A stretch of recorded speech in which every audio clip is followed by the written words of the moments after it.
តនមានមុនស្នេហ៍ក្រៃតែចិត្តភ្លឹកអងស្មារតីតើបងគួរធ្វើយ៉ាងណា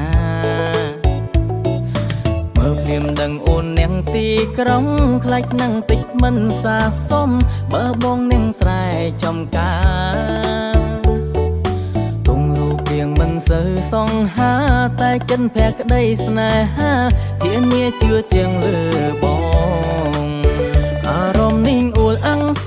អាំងតែទាំងលៀងលួញស្នេហ៍ឃើញភ្លាមអៀនអូនដឹងទេមានគេម្នាក់លួចប៉ែទៅបែកដួងបងអួលអាំងកាំងផាំងលេងស្រដីតែកែវភ្នែកអាចបញ្ចាំងនៃបងលងស្នេហ៍លើអូនហើយបងនាងស្រែអ្នកស្រងស្រែកូននាងស្រែចំការធ្វើមិញមានវាសនាក្បែរមៀងមុំគោក្របីបងថែតាំងពីតូចអីលើវាធំតែពេលនេះចង់តែមុំម្ដងកិនយ៉ាងណា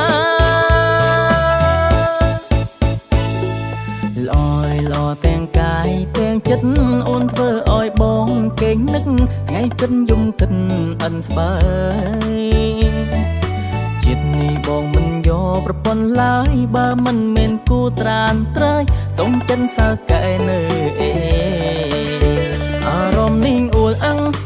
អាំងតែទាំងលៀងលួញស្នេហ៍ឃើញភ្លាមអៀនអូនដឹងទេមានគេម្នាក់លួចប៉ែទៅបែកដួងបងអួលអាំងកាំងផាំងលេងស្រដីតែកែវភ្នែកអាចបញ្ចាំងនៃបងលងស្នេហ៍លើអូនហើយបងនាងស្រែអ្នកស្រងស្រែកូននាងស្រែចំការធ្វើមិញមានវាសនាក្បែរមៀងមុំគោក្របីបងថែតាំងពីតូចអីលើវាធំតែពេលនេះចង់តែមុំម្ដងកិនយ៉ាងណា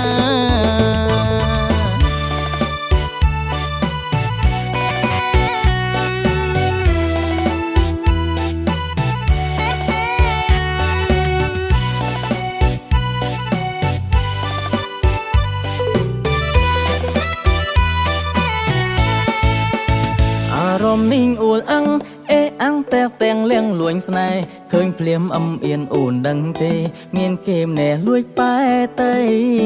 បែកដួងបងអួលអាំងកាំងផាំងលេងស្រដីតែកែវភ្នែកអាចបញ្ចាំងនៃបងលងស្នេហ៍លើអូនហើយអារម្មណ៍នេះអួលអាំងអាំងតែទាំងលៀងលួញស្នេហ៍ឃើញភ្លាមអៀនអូនដឹងទេមានគេម្នាក់លួចប៉ែទៅបែកដួងបងអួលអាំងកាំងផ